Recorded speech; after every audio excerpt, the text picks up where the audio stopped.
ಗೆಲ್ಲುವ ಪ್ರಯತ್ನ ಮಾಡ್ತಾ ಇದ್ದಾರೆ ಮೂರುದ್ರಲ್ಲೇ. ಅದಕ್ಕೆ ಸಿದ್ದರಾಮಯ್ಯರಿಗೂ ಸಹಜದ ಇವ್ರು ಗೆಲ್ಲಿಸ್ಕೊಡ್ಬಾರದಪ್ಪ ಅನ್ನುವಂಥ ಒಂದು ನಿರ್ಧಾರ ಅವರಲ್ಲಿ ಇದ್ದಂಗೆ ಕಾಣ್ತದೆ. ಅದು ರಾಜಕೀಯದಲ್ಲಿ ಇರೋದನ್ನು ಇರಲಿ.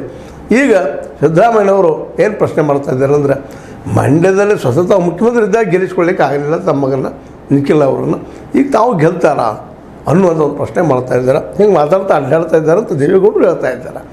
ಯಾಕಂದರೆ ದೇವೇಗೌಡರು ಮತ್ತು ಸಿದ್ದರಾಮಯ್ಯರು ಇವತ್ತು ಎದುರಾಳಿಗಳು ಒಬ್ರಿಗೊಬ್ಬರು.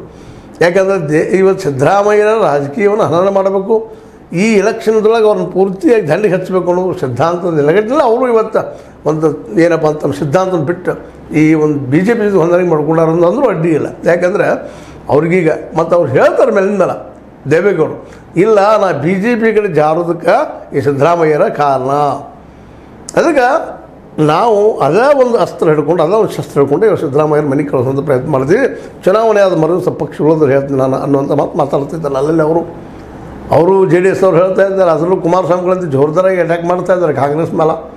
ಯಾಕಪ್ಪ ಅಂತಂದರೆ ಈಗ ಇಬ್ಬರಿಗೂ ನಿರ್ಣಾಯಕ ಆಗಿದೆ, ಸಿದ್ದರಾಮಯ್ಯ ಅವ್ರ ರಾಜಕೀಯಕ್ಕೂ ನಿರ್ಣಾಯಕ ಅದ. ಯಾಕಂದರೆ ಈಗ ಗೆಲ್ಲಲೇಬೇಕಂತ ಇಲ್ಲ, ಅದು ಮುಖ್ಯಮಂತ್ರಿ ಸ್ಥಾನ ಹೋಗೋ ಸಾಧ್ಯತೆಗಳು ಇದ್ದಾವೆ ಅನ್ನೋಂಥ ಮಾತು. ಯಾಕಂದರೆ ಈಗಾಗಲೇ DK ಶಿವಕುಮಾರ್ ಅವರಂತೆ ತಮ್ಮ ಜನರನ್ನು, ತಮ್ಮ ಭಾಗದ ಜನರನ್ನು ಅತ್ಯಂತ ಹೆಚ್ಚಿನ ಪ್ರಮಾಣದ ಗೆಲ್ಲಿಸ್ಕೊಂಡು ಬರಬೇಕು ಅನ್ನೋ ಉದ್ದೇಶದಿಂದ ಅವರು ಪ್ರಯತ್ನ ನಡೆಸಿದ್ದಾರೆ. ಯಾಕಂದರೆ DK ಶಿವಕುಮಾರ್ ಅವ್ರ ವಿರುದ್ಧ ನಿಂತಂಥದ್ದು ಒಂದನೇದ್ದು ನಮ್ಮ ದೇವೇಗೌಡರ ಹಳೆಯ, ಎರಡನೇದ್ದು ಈ ನಾಡು ಕಂಡಂಥ ಒಬ್ಬ ಒಳ್ಳೆಯ ಡಾಕ್ಟರ್ CN ಮಂಜುನಾಥ್ ಅವರನ್ನು DK ಸುರೇಶ್ ಅವರು ಸೋಲಿಸ್ತಾರಾ ಅನ್ನೋದು ಇವು ದೊಡ್ಡ ಪ್ರಶ್ನೆ, ಯಕ್ಷ ಪ್ರಶ್ನೆ. ಸಾಕಷ್ಟು ಹಿಂದಿನ ಸಲ ಗೆದ್ದಿದ್ದಾರೆ ನಮ್ಮ ಇವರು ಏನೋ DK ಸುರೇಶ್ ಅವರು, ಅದು ಈ ಸಲ ಆಗ್ತದೇನೋ, ಈ ಸಲ ಗೆಲ್ಲಿಸಲಿಕ್ಕೆ ನಮ್ಮ DK ಶಿವಕುಮಾರ್ ಅವ್ರಿಗೆ ಆಗ್ತದೇನೋ ಅನ್ನುವಂಥದ್ದು. ಈ ಸಂದರ್ಭದಲ್ಲಿ ಸಿದ್ದರಾಮಯ್ಯವ್ರ ಸಹಾಯವನ್ನು ಪಡ್ಕೊಳ್ತಾ ಇದ್ದಾರೆ ಮತ್ತು ರಾಜಕೀಯದಲ್ಲಿ ಒಬ್ಬರಿಗೆ ಕೊಡೋದು ನಡೆಯುವಂಥದ್ದನ್ನು. ಅದೇನೋ ಆಗಲಿ, ಈ ಒಂದು ಕಡೆಯಲ್ಲೇ JDS ಮತ್ತು BJP ಇವೆರಡೂ ಜಂಟಿಯಾಗಿ ತಮ್ಮ ಈ ಒಂದು ಕಾಂಗ್ರೆಸ್ಸನ್ನು ಎದುರು ಹೋರಾಟ ಮಾಡ್ತಾ ಇರೋದು. ಒಂದನೇದಾಗಿ JDS ತನ್ನ ಅಸ್ತಿತ್ವಕ್ಕಾಗಿ ಯಾವುದೋ ಪ್ರಸಂಗದಲ್ಲಿ ಇವತ್ತು ತಮ್ಮ ಅಸ್ತಿತ್ವ ಉಳಿಸ್ಕೊಳ್ಳೇಬೇಕು ಅನ್ನುವಂಥದ್ದು.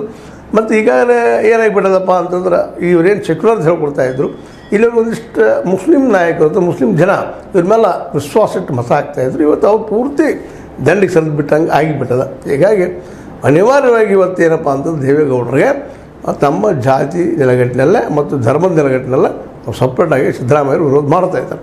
ಇನ್ನು ಈ ಒಂದು ಜಿದ್ದಾಜಿದ್ದಿ ರಾಜಕೀಯದಲ್ಲೇ ಯಾರು ಗೆಲ್ತಾರ, ಯಾರು ಸೋಲ್ತಾರ, ಏನಾಗ್ತದೆ ಅನ್ನೋದು ಇನ್ನು ಮುಂದಿನ ದಿನದಲ್ಲಿ ನೋಡಬೇಕಾಗಿದೆ. ಯಾಕಂದ್ರೆ ಇನ್ನು ಭಾಳ ಹೋಗೋದಿಲ್ಲ ರೀ, ಸ್ವಲ್ಪ ದಿನದಲ್ಲಿ ಇದು ರಿಸಲ್ಟ್ ಬರ್ತದೆ.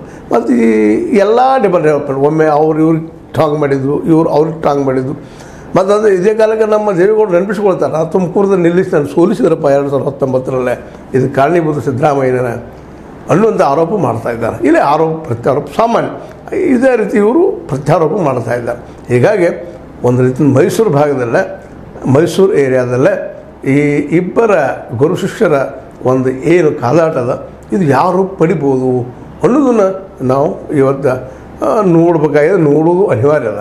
ಮತ್ತು BJP ಮತ್ತು JDS ಏನು ಇವತ್ತಿನ ಗೆಳೆತನ ಮಾಡಿಕೊಂಡು ಜಂಟಿಯಾಗಿ ಈ ಸಲದ ಚುನಾವಣೆ ಎದುರಿಸ್ತಾ ಇದ್ದಲ್ಲ, ಇದು ಹಿಂದೆ 2019 ಜಂಟಿಯಾಗಿ ಕಾಂಗ್ರೆಸ್ ಮತ್ತು JDS ಮಾಡಿದಂಗೆ ಆಗ್ತದನೋ ಅಥವಾ ಯಶಸ್ವಿ ಆಗ್ತದನೋ ಅನ್ನೋದಕ್ಕೆ ನಾವು ಇನ್ನೂ ವೇಟ್ ಮಾಡಬೇಕು. ಬಟ್ ಪ್ರಯತ್ನ ಮಾತ್ರ ಜೋರದ ಸಿದ್ದರಾಮಯ್ಯ ಮತ್ತು ಈ ಒಂದು ನಮ್ಮ ದೇವೇಗೌಡರ ಮಧ್ಯೆ ಇಂಥದ್ದು